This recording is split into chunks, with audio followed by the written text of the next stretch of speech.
A circuit comprising two resistors and two batteries is set up as shown in the diagram. The two junctions in the circuit are labelled X and Y. What are the magnitude and direction of the current in the 3-volt battery? Okay, so I could imagine that we have a current I1 coming from the 6-volt battery, and then I'm guessing a current I2 coming from the 3-volt battery like so. They join together to make a current I3 passing through that 3 ohm resistor, and then they should split off back into I1 and we think I2 coming back there. So as in the I2 coming in should equal the I2 coming out, same as the I1 going through there should equal the I1 coming out of that battery. So drawing a loop here, at least for X to Y, we've got from X to Y there is a voltage gain of 3 volts. And then from Y back to X, there should be a voltage drop of 3 volts because that loop going that way should drop 3 volts so that the total sum going from X back to X should be 0. So that's 3 minus 3i3 equals 0. So we can see that I3 equals 1 amp. But we want to get I2 here.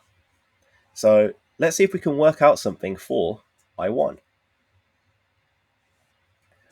Well, from X to Y, there's a 3-volt gain. So from X to this point, which I'll maybe call Z, there must be a 3-volt drop because there's a 6-volt gain after that. So if there was a -3 drop, then a 6-volt gain, that adds up to a +3 gain. So then what I'm saying is X to Z equals -3 volts, and then Z to Y passing through that battery should be +6 volts. So X to Y, whichever route we take, should be 3 volts. Because X to Z and Z to Y should give us this. So that means what about the current going through that 1 ohm resistor? Well, I have that the 3 volts dropped should equal or minus 1 times I1 equals 0. So that means that I1 equals 3 amps. So this is 3 amps here, and this is 1 amp here.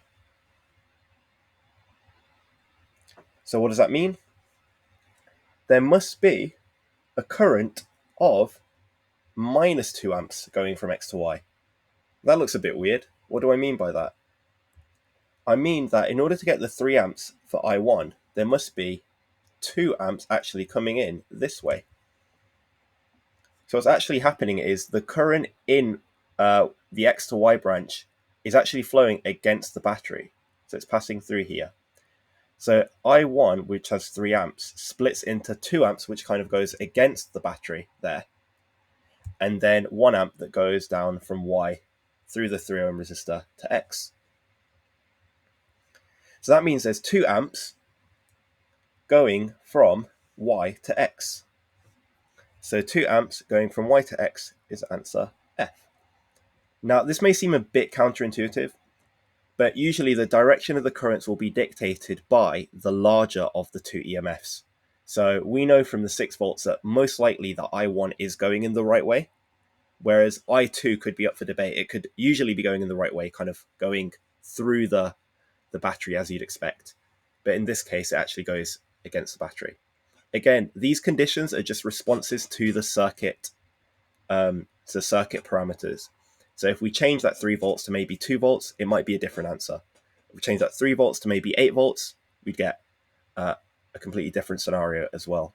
So you just have to work out, given the current conditions and the sum of the voltages equaling 0, current into and out of a junction are the same, what are the values for these currents and these voltages? Hopefully the logic makes sense here, but if you have any questions, do feel free to ask in the comments. So I've got F as 2 amps from Y to X, counterintuitively.